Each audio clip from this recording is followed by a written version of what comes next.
I pledge allegiance to the flag of the United States of America and to the republic for which it stands, one nation, under God, indivisible, with liberty and justice for all. Please remain standing. We're going to have a moment of silence. We had a passing of our former planning board chairman this morning.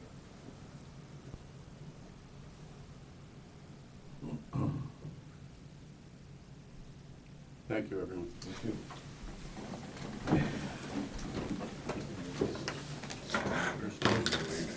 Yeah. Thanks. I'm waiting to see my obituary. You want to swear in our new member? She's already been sworn in, she visited the clerk, All right. so we're good. All right. Since we didn't advertise in time to satisfy our Open Publics Meeting Act, we're not going to be taking any action at tonight's meeting. Roll call, please. Mr. Diadio? Here. Mr. Scott? Here. Ms. Stacko? Here. Mr. Delina? Here. Ms. Fisher? Here. Councilwoman Novak? Here. Councilwoman Roberts? Here. Okay, so I'm going to just skip over all the bills. All right, waterfront redevelopment, Mr. Samuel. Yes, progress continues to be made with regard to the infrastructure, but we have the applicant here to go through and talk about a follow-up of modifications to the Bass Pro plan that was presented at the last meeting. So they just want to update you with how the plans are going to be tweaked. I know that you can't take any action tonight on that plan, but we can hear it, and you can take action on it at the next meeting if you so desire. Okay, who's going first? Very quickly, good evening, everyone. Cameron McLeod, Gibbons PC, here on behalf of the applicant, Sayreville Seaport Associates Urban Renewal LP.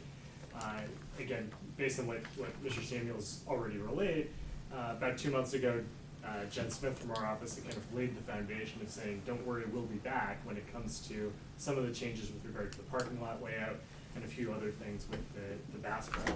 We've got those plans with us this evening. Dan Bush from Colliers can run through those very quickly, but I know Mark Fetta, who's the Senior VP of Development for Riverton, wanted to run through just very quickly some of the updates as to what we've been up to, just to keep you all abreast of some of the changes in the last few months. So, Mark, if you want to dive in. Yep. Good evening, everyone. As Dave and Cameron mentioned, last time we were here. Just for the record, so that our secretary gets your name, Mark. Sure, yes, my name is Mark, F-E-T-A-H.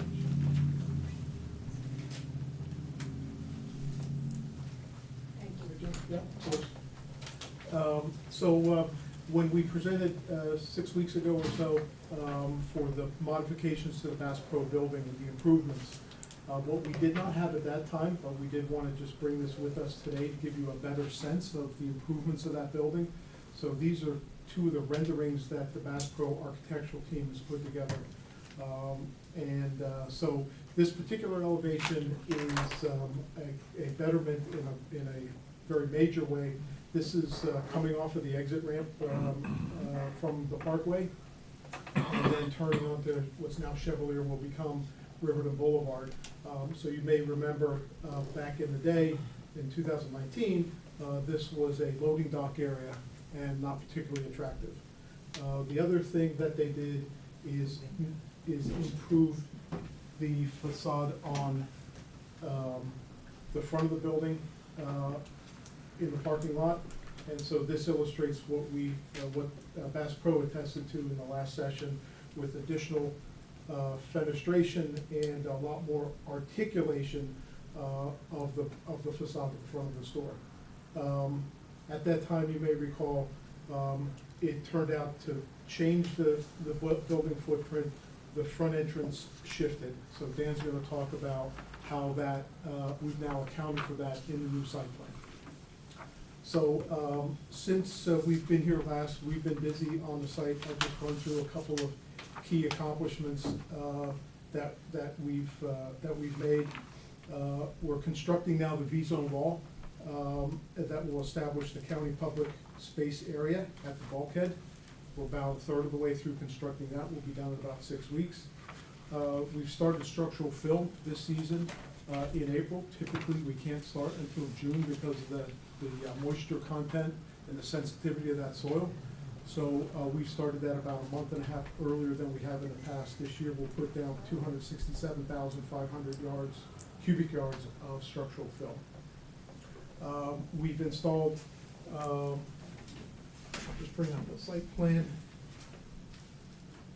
We've recently installed approximately 800 linear feet of municipal water line from the connection at Main Street Extension into the site. Eventually, this year, this loop will continue all the way around Peter Fisher and back down Riverton Boulevard to make the other connection here. Also on Peter Fisher Boulevard, we've installed approximately 1,100 linear feet of JCP&L duct bank.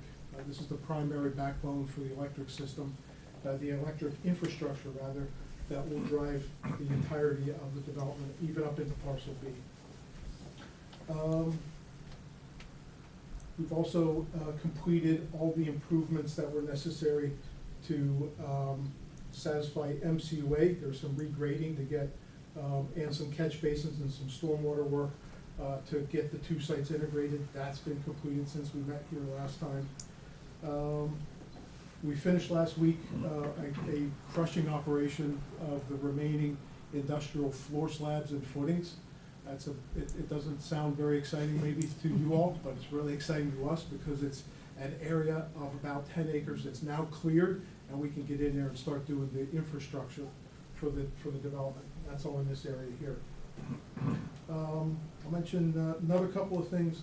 We've finished up and satisfied. We've yet to submit our letter of satisfaction for the ZBA that's associated with the church improvements, which enables us to widen Chevalier Boulevard eventually and get and satisfy all the traffic requirements. So that submission is coming in to the zoning board.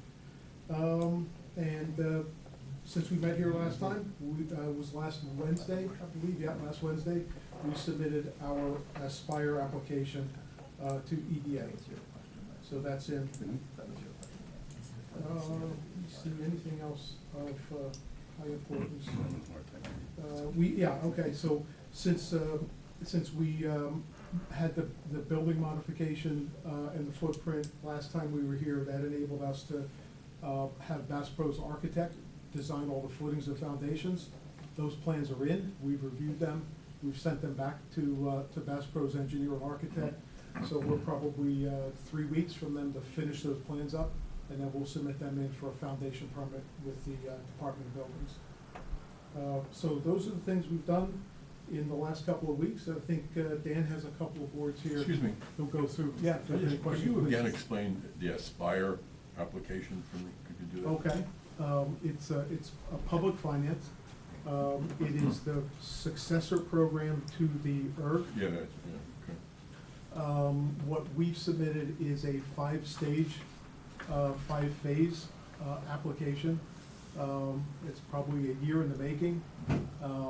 And the project team and the finance team have been working with EDA as they've tweaked the legislation, let's say, over the last several months. Thank you very much. Okay. Thank you. Do we have any anticipated time for the Yeah, approval? we don't, I can't speak for them, but we do know that the state is keenly interested in the Riverton project. It's right up there on the list. Thank you. Just for the record, Mr. you're going before Chairman. the planning board, not the zoning board.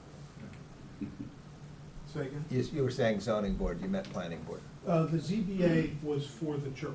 Oh, the church? Yeah, Okay. yeah. Yeah, because they're not. Yeah, the changes to the church configuration and the acquisition of this strip of land Okay. need to go through the ZBA. Mr. Chairman, it might be appropriate, because the ground's drying out, so that if there's any commissioners that want to go through and do a tour, probably the beginning of June is gonna be a good time to do such a tour. So Okay. if you're interested, reach out, I'll coordinate it, or call Justin, and we'll try and schedule a time with Mark to be able to take a tour out there for anybody that's interested. Quite a bit of activity, so I think you can be pleased with what we're doing. With that, any other questions? Okay, thank you very much for your time. You. Dan?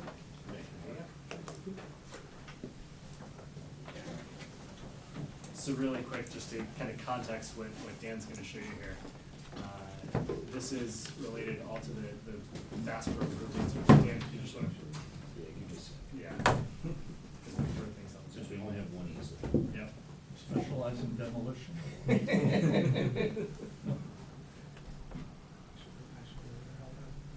I've jokingly called him Bash. Okay. Here, let me grab this. I'll be an easel. Yeah, thank you. All right. So what I've got here, this is the 2019 plans that were approved by the planning board and by SERA. There is the plan that we're here asking for your consent with, though we'll do that at the next meeting. Really, Dan, can you kind of run through Just, what the deltas are? yeah, very simply, 2019 plan, the main drive aisle is located, we'll just call it in the middle, and aligned with the entrance to the building.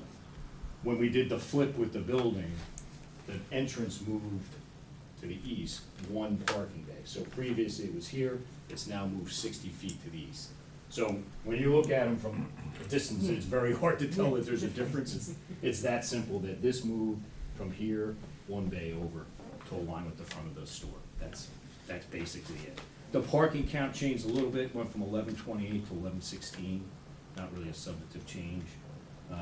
The only other thing is with the new EV law that's in place, that we do need to add, and we will add the appropriate EV spaces to the site. And that was contained in our report that we issued. Landscaping is the same, you know, it'll comply, that kind of stuff. There's really very little changes you can see at that site. Any questions or comments from the commissioners? Just that I don't agree with the EV standards that we have to have. What don't you agree with? Well, I don't think that private industry should supplement the electric car business by providing parking spaces. I think that should have been a free market kind of decision. That's just my opinion. It's I a don't have philosophical the. difference. Yeah. What's that? It's a philosophical It difference. is a philosophical difference, and I don't have a problem with it. I drive an electric car. I didn't hear it when you drove it. I didn't hear it. So Cam, just on the EV for a moment. Yeah. So the regulations from June of last year are for retail EV ready, meaning plumbing and infrastructure. You know, I have to say, notwithstanding that regulation, we just felt that for the property, that we would be foolish, and it would be malinvestment if we built the parking lot without EV, without being EV ready, and then be forced to do so later and be tearing up parking lots Yeah. and inconveniencing customers. So that's a lot of the thought process that we Right, went it's through. EV ready, right? EV That's- ready. And I think it doesn't necessarily mean the EV actually Yeah. gets physically installed, but you make it EV ready. So you don't have to tear it up if you do install it at a later date. So I should have clarified. And the only other thing to add is, we've been approached by several EV companies that provide those services. They build out the infrastructure. So, you know, it's early in the game, but they've shown an interest. So I'm not sure if there would be a central location rather than for each of the individual retail components. So we did want to have that as a consideration going forward, that we could satisfy that regulation either on a particular tenant site or in sort of a communal portion of the overall site. Just a consideration. And Mr. Chairman, we wanted them to come in, even though these are relatively minor revisions, so that the agency understood any of the changes, so that you're not surprised that something's a little off from the first plan that they got approved. So it's just smoother to go through and make sure that you see everything. Yeah, nothing major here. Mr. Chairman, I have a question for Dave. According to your report that you sent, aren't 45 spaces required by the DCA? Justin, what's the number? Yeah, Yes. it's 4%. 4%. 4%, of which 3 have to be ADA accessible. Again, make ready. It doesn't necessarily mean that an EV stall, for lack of a better word, or plug-in is actually there. They have to be made ready. And the idea being is, it gives us the flexibility to put them in as needed in the future without having to dig everything up. Yeah, this is a big parking lot. Yes, yes, yes. That's why the percentage is what it is. Yeah. I just, when you asked the question, I just didn't remember the number. Since I wrote the report, I've written a number of other ones from other towns since that, so. Okay, thank you, gentlemen. Thank you, Mr. Chairman. Good for things. Okay. Dave, do you have anything else on this, Mike? Nothing else on this, Chairman. Dave, anything on Insight? Nothing else further on waterfront development. Insight. Insight, I think Mike will go through and handle that. The only thing that I'm really talking about tonight is, as you remember, there were certain things that they need changed in the redevelopment plan, that they requested. They talked with you about all of them at our last hearing with them. What do you pass these out? Oh, you have copies for everybody? Good. Yeah, Pass them I've all. got them too with the resolutions. But he's got them with the one change that we're recommending. On the resolution? Or on the, On the actual change, the amendment passed. okay, good. Oh, okay, Anthony says we have them too. Oh, well, then go with the end. Then go with Anthony. That's good. As long as we got it. Change the red line agreement.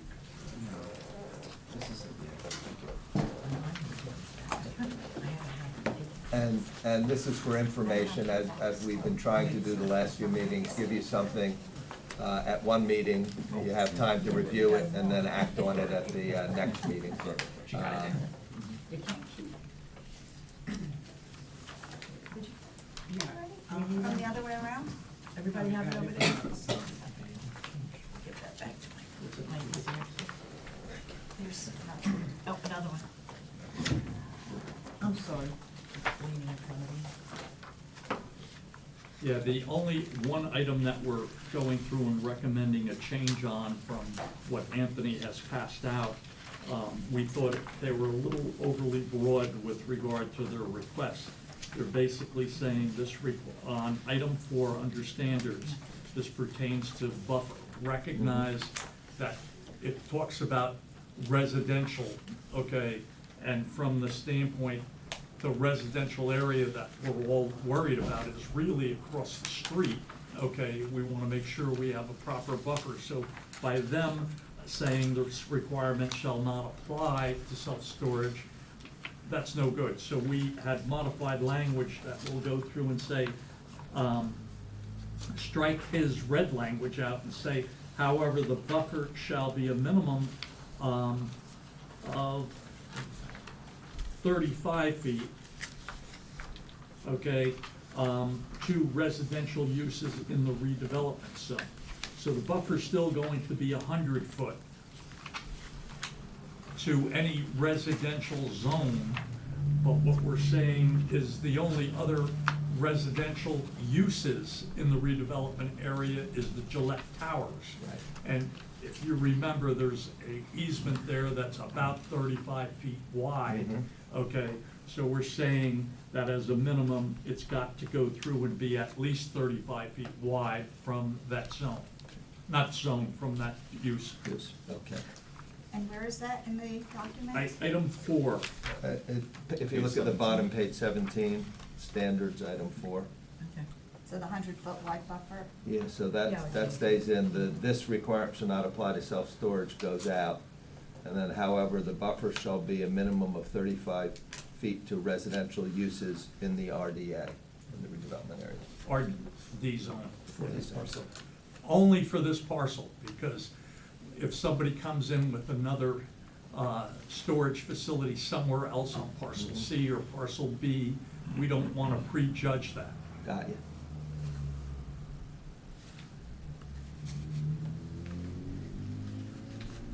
That sounds good. And again, these were the requests in order to make it happen. In order to get that rateable, those are the things that you would need in order to have it approved. And as you know, the agency doesn't make that decision. The next step would be for this be referred to the mayor and council in the planning board. Planning board then makes a recommendation to the mayor and council. They decide on what the zoning requirements are. Correct. And so the resolution, which will be up for consideration next week, is the referral to the council and the Next- planning board. next meeting, okay. Next meeting. I thought I'm sorry. next meeting. Don't confuse me. All right. Any comments or questions from the commissioners on this? I have one question about the agreement we received. On the agreement, we have been addressed for Insight as Delaware, but on the resolution, we have, located in New Jersey. Good catch. Actually, we have them in a couple of different ways. We have them in Torrance, California.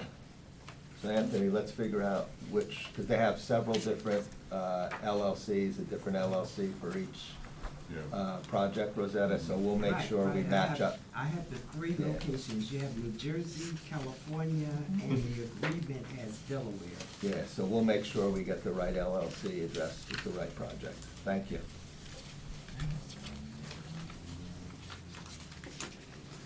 I have a question, I don't know if it's for you.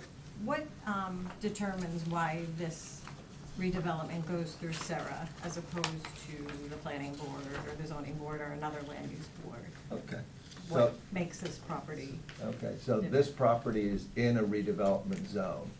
So before anyone can get to the planning board, when you're in a redevelopment area or redevelopment zone, you have to come through the redevelopment agency and get a recommendation from the redevelopment agency.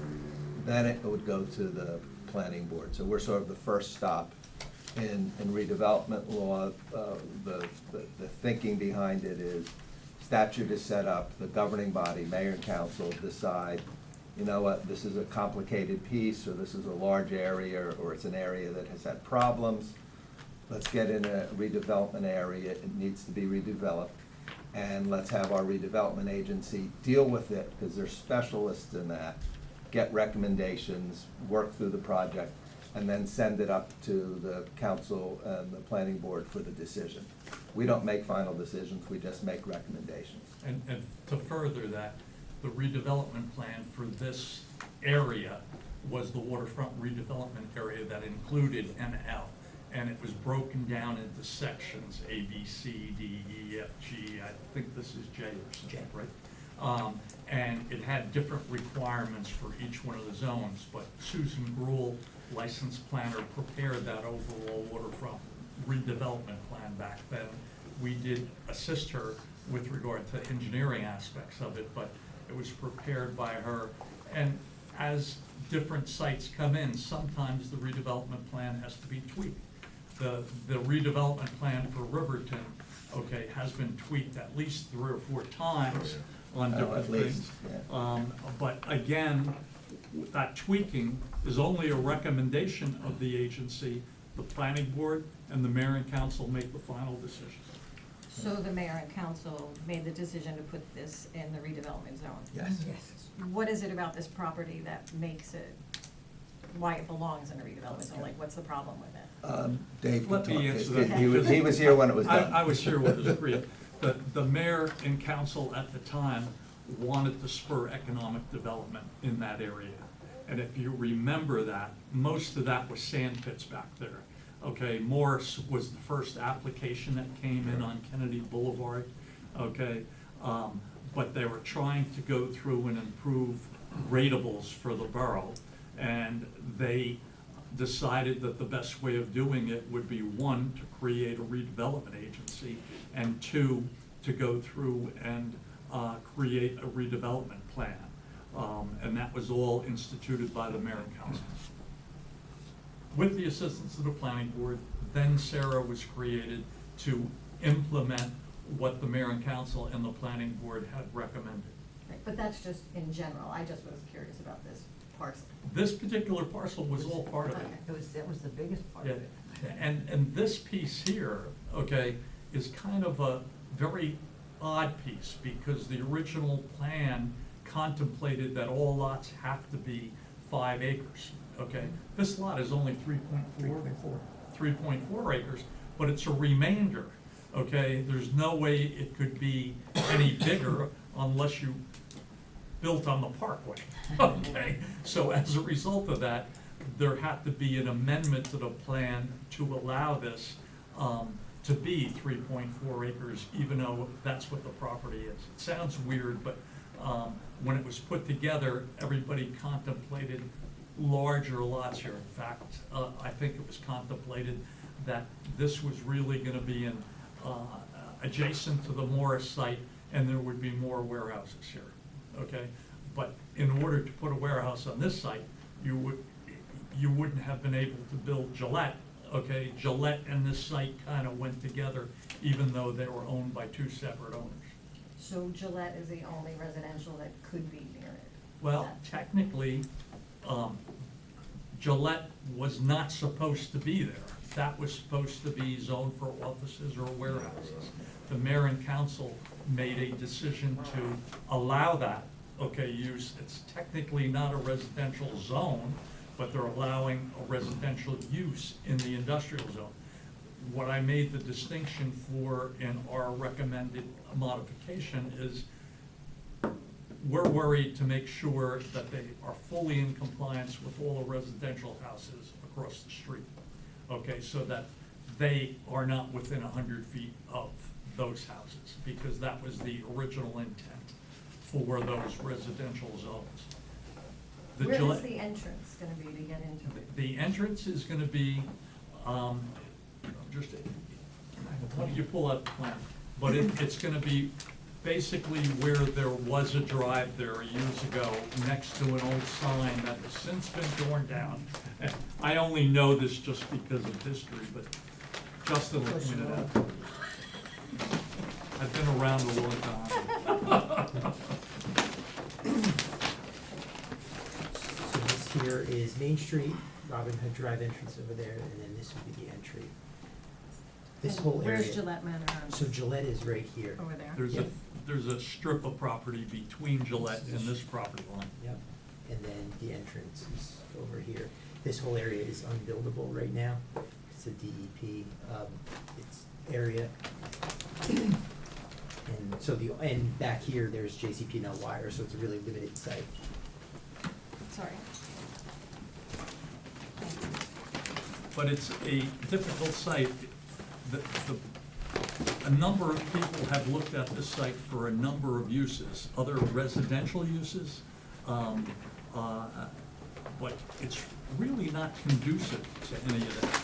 Somebody looked at this site for a hotel, but the amount of traffic movements in and out of the entrance drive would go through and make this site very impossible to get in and out of, because the traffic flow for this use is so minimal. Anytime you have a self-storage, okay, that's something that, okay, if somebody comes out of it, they may have to wait for a clearing in order to go through and get out, because it, in the proximity of the Parkway ramp and Robin Hood Drive.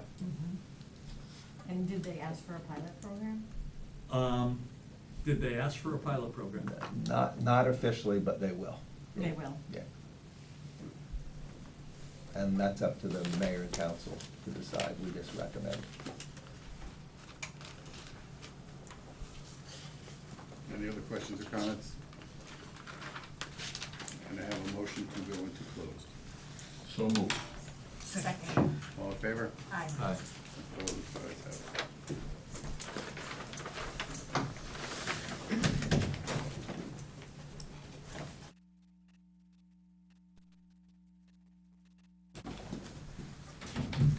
And there's the second half of the inside, which is the redevelopment agreement that Rosetta mentioned. That's all we can talk about. We can talk about it in. Yeah. All right. Just for, so the other part of that inside property, in addition to the requested zoning changes, is the redevelopment agreement, which you have. Rosetta's already picked up some things we need to check on. You have until next month to review, ask us any questions in between, or bring them to the meeting. It's our standard form agreement. There's an annual redevelopment fee. There's timelines for them to perform the work, but it's pretty standard. Mike and Anthony. Can I have a motion to open up to the public? Make a motion to open to the public? Second. All in favor? Aye. Opposed? Ayes have it. Um, I have nothing, want to talk. Can I have a Motion to motion to close close. the public I'll portion? Second. All in favor? Aye. Opposed? Ayes have it. Can I have a motion to adjourn? So Not moved. yet, Mr. Chairman. Oh,